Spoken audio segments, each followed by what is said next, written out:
오늘 새벽의 말씀은 전도서 10장의 말씀입니다. 전도서 10장의 맥락은 이제 9장 17절부터 12장까지 이어지고 있습니다. 10장을 중심으로 봅니다. 해 아래 모든 것이 다 헛된데 어떻게 극복할 것인가?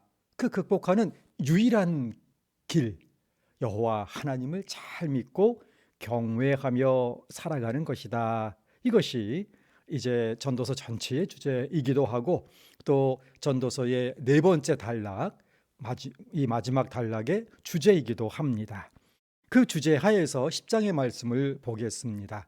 결국은 이 세상에는 아주 어리석은 사람과 지혜로운 사람이 있다는 것이죠. 그런데 그것은 원래 결정되어 있는 것은 아니고, 그 사람이 순간순간 어떠한 선택을 하고 어떠한 결정을 하고 어떠한 삶을 살아가는지, 그것이 쌓이면서 또 그 행동을 보면서 주변에서도 판단할 수 있고 자신도 알게 된다 하는 것이죠. 세상에는 어리석은 사람이 있고 지혜로운 사람이 있는데, 어떤 사람이 어리석은가, 그 몇 가지 사례를 오늘 본문을 통해서 보여주고 있습니다. 첫 번째는 큰 일을 한다고, 중요한 일을 한다고 큰 것만, 중요하다고 생각하는 것에만 집중하다가 사실은 아주 미미한 작은 사소한 일 때문에 망치는 사람들입니다. 1절의 말씀입니다. 죽은 파리들이 향기름을 악취나게 만드는 것 같이 적은 우매가 지혜와 좋은 길을 난처하게 만드느니라. 향기름이라고 했습니다. 아주 비싼 고급 기름인데요. 이제 옛날에 어떤 기름이었는가 찾아도 감이 안 와서 요즘 기름을 한번 찾아보았습니다. 사실은 들기름, 참기름에도 등급이 있고 올리브유에도 사실 엄청나게 많은 등급이 있더라고요. 그런데 정말 비싼 기름들은 어느 정도 할까? 한번 상거래 사이트에서 한번 찾아보았습니다. 그랬더니 눈에 띄는 게 한 가지 있었는데, 저는 본 적은 없습니다만 햄프시드 오일이라는 게 딱 뜨더라고요. 100ml입니다. 즉 활명수 한 병 꽉 채우고 조금 더 꽉꽉 눌러 담은 그 정도인데, 그 가격이 50만 원입니다. 요만한 작은 병 하나에 들어있는 그 기름이 50만 원에 팔리고 있습니다. 이렇게 비싼 기름통이 있는데 거기에 파리 몇 마리가 빠져서 썩고 거기서 구데기가 생긴다면 참 아무리 아까워도 못 쓰게 되는 거죠. 오늘 본문은 바로 그런 의미입니다. 우리의 인생을 아무리 아름답게 고결하게 또 위대하게 이렇게 인생의 답을, 또 인생의 집을 잘 짓는다 할지라도 아주 작은 오점 하나가 다 망칠 수도 있다는 것입니다. 그러므로 작은 일이라고 가볍게 여기지 말라, 소홀히 여기지 말라 하는 것입니다. 이렇게 큰 것에만 신경 쓰고 중요한 것에 신경 쓰다가 아주 사소한 작은 일 무시하다 망치는 사람들이 있는데, 이야말로 우매한 자, 어리석은 사람이다 하는 것입니다. 어떤 사람이 우매한 사람, 어리석은 사람인가? 두 번째 유형입니다. 잘못된 것인 줄 알면서도 눈앞의 이익 때문에 그 잘못된 것을 택하는 사람입니다. 2절의 말씀입니다. 지혜자의 마음은 오른쪽에 있고 우매자의 마음은 왼쪽에 있느니라. 우편과 좌편, 성경에서는 명확하게 나누고 있죠. 오른편은 영광과 능력과 보호와 선의, 그리고 정의, 이렇게 좋은 것을 상징합니다. 왼편은 열등한 것, 부패한 것, 불의한 것, 무능한 것, 이런 것들을 의미하죠. 그래서 이사야서 41장 13절을 보게 되면, 이는 나 여호와 너의 하나님이 내 오른손을 붙들고 내게 이르기를 두려워하지 말라, 내가 너를 도우리라 할 것임이니라. 오른손을 붙든다는 것은 나의 오른편에 계시면서 오른손을 붙잡아 주신다는 것이죠. 우리도 그래서 성경의 전통을 따라서 결혼식을 할 때 신랑이 신부의 우편에 서서 그렇게 힘이 되어주겠다, 보호자가 되어주겠다라고 이제 결혼 서약을 하게 되는 것입니다. 하나님께서 우편에서 우리를 지켜주신다 하는 것이죠. 마음이 오른쪽에 있다는 것은 자신의 마음을 잘 간수하고 정의로운 길, 자신과 자신의 가족과 공동체를 살리는 길을 늘 선택해 나가겠다. 하나님의 마음에 합한 그런 쪽을 늘 선택해 나간다 하는 그런 의미를 담고 있습니다. 지혜자의 마음은 오른쪽에 있고 하는 것입니다. 그런데 그 반대의 유형이 있습니다. 우매자의 마음은 왼쪽에 있느니라. 어리석은 사람은 항상 그 마음이 왼편을 향하고 왼쪽 걸 택한다 하는 것이죠. 자기 마음을 제대로 다스리지 못하고 택하는 것이 결국은 살려고 택한 길이 결국은 죽는 길이다 하는 것입니다. 복 받으려고 택했는데 결국은 그 길이 저주의 길이다 하는 것이죠. 때로는 많은 경우 결론적으로는 유익하지 못할 것을 알면서도 아주 작은 그런 일확천금을 기대하듯이 아주 가망성 거의 없음에도 불구하고 혹시나 하는 그런 막연한 기대로 패망하는 길을 의도적으로 선택하는 사람들이 있는 것입니다. 이러한 사람들을 우매자, 멍청이, 바로 어리석은 사람이라고 하는 것이죠. 이제 교회가 회복의 문 앞에 와 있습니다. 이 상황이면 하나님께서도 충분히 사인을 주셨고 주변을 통해서도 전후 좌우 상하, 요즘 말로 3D로 이렇게 모든 상황 암시를 주고 또 계시를 주고 또 지침을 주건만 끝까지 악한 길로 자신과 함께하는 사람들을 결국은 패망하는 길로 가도록 선택하는 우매자들이 있습니다. 지혜로운 사람의 마음은 오른쪽에 있다. 항상 하나님 편을 선택해야 하는 것입니다. 성령님께서 오늘도 우리의 마음을 주장하여 주셔서 오른편을 택하도록 우리의 길을, 우리의 마음을 인도해 주시기를 소원합니다. 이제 오늘 본문에서 보여주고 있는 또 다른 어리석은 유형의 사람들이 있습니다. 이렇게 어리석은 유형의 사람들은 자기가 아무리 똑똑한 채 할지라도, 아무리 최선의 길을 선택해 나가려고 노력한다 할지라도 결국은 하나님의 뜻과 정반대의 길로 다름박질하게 되는 것이죠. 그 세 번째 어리석은 유형의 사람이 어떤 유형인가 하면 말을 절제하지 못하는 사람이다 하는 것입니다.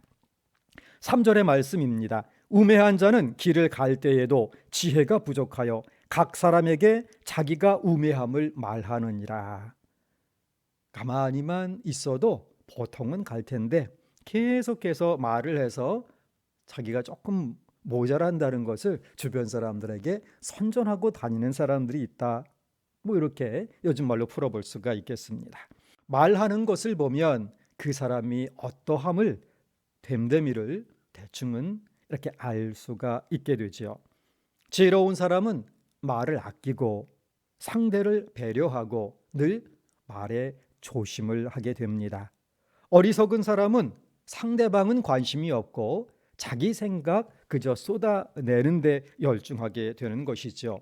하는 말마다 자기가 어리석다는 것을 떠들고 다니게 되는 것입니다. 그래서 잠언의 지혜는 이렇게 교훈하고 있습니다. 잠언 12장 16절 미련한 자는 당장 분노를 나타내거니와 슬기로운 자는 수욕을 참느니라. 어리석은 사람은 마음속의 충동이나 분노나 이런 것들, 남에게 그 욕 당하는 것 참지 못하고 즉각 반응하지만 지혜로운 사람은 수욕을, 그 견딜 수 없는 모욕이라도 담아내고 참아내고 때를 기다릴 줄 아는 것입니다.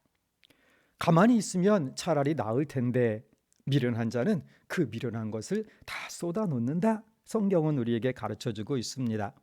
지혜로운 사람은 한쪽 귀로 듣고 다른 한쪽 귀로 흘려보내지요. 어리석은 사람은 양쪽 귀로 들은 것을 한꺼번에 다 한 입으로 쏟아놓는다. 이런 속담도 있습니다. 잠언 18장 2절 말씀 현대인의 성경으로 한번 읽어봅니다. 미련한 자는 남을 이해하려 들지 않고 자기 의견만 내세우기를 좋아한다. 거꾸로 보면 지혜로운 사람은 자기 의견 내세우지 않고 다른 사람을 이해하려 든다 하는 것입니다. 말하는 모양새, 그 모양새가 지혜자인지 어리석은 자인지 드러낸다 하는 것이죠.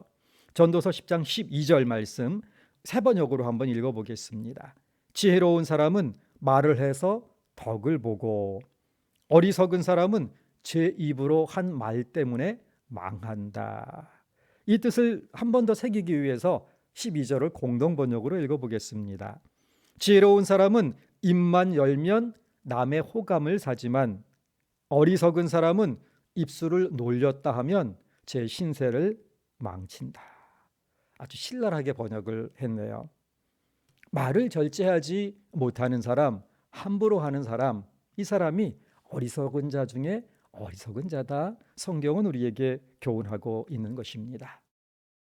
또 그 다음 성경이 말씀하고 있는 이 어리석은 사람 4절입니다. 주권자가 네게 분을 일으키거든 너는 네 자리를 떠나지 말라. 공손함이 큰 허물을 용서받게 하느니라. 사실은 이 전도서의 시대적 맥락을 따라서 보자면 더 많은 설명들이 필요하지만 오늘 우리의 삶의 현대사회 속에서 또 개인적으로 적용점만 보도록 하겠습니다. 어리석은 사람은 감정이 격할 때 참지 못하고 그때그때 즉흥적으로 결정을 한다 하는 것이죠. 그러나 지혜로운 사람은 자기 감정을 잘 가라앉히고 또 상대방의 감정이 진정되기를 기다리는 것입니다. 주님께서 이 상황을 주도해 주시기를, 주님의 주권을 행사해 주시기를 기다리는 것이죠. 그래서 저도 어릴 때부터 들어온 교훈이 있습니다. 마음에 새기는 교훈. 행여나 논쟁이 벌어지더라도 그 자리에서 박차고 일어나는 사람이 지는 거다 하는 거죠. 격한 감정에 욱하는 그런 기분으로 그런 어떤 일을, 중요한 일을 절대로 결정하지 마라. 가라앉을 때까지, 또 상대가 가라앉을 때까지 기다려야 한다 하는 것입니다. 이 사람이 지혜로운 사람이고, 그 반대 사람, 욱하는 감정에 따라서 무언가를 결정하고 행하는 어리석은 자는 아무리 노력해도 그 인생이 헛되게 된다 하는 것입니다. 또 몇 가지 더 있습니다만 시간상 한 가지만 더 살펴봅니다. 전도서 8장의 말씀입니다. 함정을 파는 자는 거기에 빠질 것이요 담을 허는 자는 뱀에게 물리리라. 남을 빠뜨리려고 함정을 잘 팠는데 그 함정 감추느라고 너무나 잘 위장을 해 놓아서 자기도 그만 깜빡 잊어버리고 자기가 만들어 온 함정에 빠지는 경우가 있는 거지요. 바로 그것입니다. 남의 집이 미워서 도둑 들고 짐승들 들락거리라고 담을 허물다가 그 담장 밑에 웅크리고 있던 뱀에게 물려 죽는다 하는 것입니다. 남을 중상모략하는 것은 결국 자기 무덤을 파는 것이다. 자기 똑똑한 줄 알고 잔꾀 부리다가 자기 꾀에 넘어가는 것이지요. 그러므로 함정을 파는 자는 자기가 거기에 빠진다는 이 교훈을 결코 잊지 말아야 할 것입니다. 오늘 우리의 삶, 인생의 이 헛됨을 벗어나기 위해서는 코랑되어 하나님 존전해서 하나님 경외하는 삶을 그냥 신실하게 살아가는 겁니다. 뭐 위대한 일을 한다고 큰 일에만 집중하는 것이 아니고 아주 작은 일 하나가 전 인생을 망칠 수도 있다. 사소한 것이, 그 생각을 하면서 나에게 주어진 본분을 그냥 충실하게 신실하게 두벅두벅 잘해 나가는 것입니다. 나의 연약함, 나의 무지함, 나의 무능함을 인정하고 오직 성령 충만함을 받아서 하나님의 지혜로 나의 언행 심사를 주장해 주시고 사용해 주시고 인도해 주심을 그렇게 내어 맡기고 살아가는 것이 인생의 허물을 극복해 나가는 참된 지혜인 것입니다. 디도서 2장 12절의 말씀으로 오늘 새벽 강단을 마칩니다. 경건하지 않은 것과 이 세상 정욕을 다 버리고 신중함과 의로움과 경건함으로 이 세상에 살라. 아멘. 기도하겠습니다. 거룩하신 하나님 아버지, 감사합니다.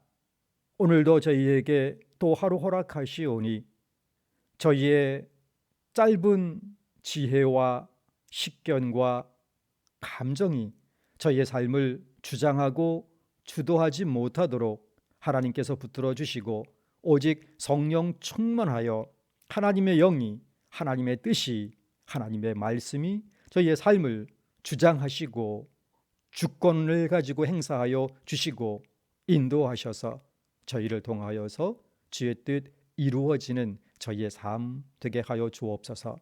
성령 충만하지 않으면 말하지 않게 하시고 성령 충만하지 않을 때에 무언가 중요한 결정 내리지 아니하게 하여 주시옵시고 오로지 하나님 존전에서 주님을 경외하며 말 한마디도 가려하며 감정도 마음도 늘 오른쪽에 선택을 하게 하여 주시옵시고 주님 손에 붙들리어서 주님 뜻 이루는 귀한 하루 되게 하여 주옵소서.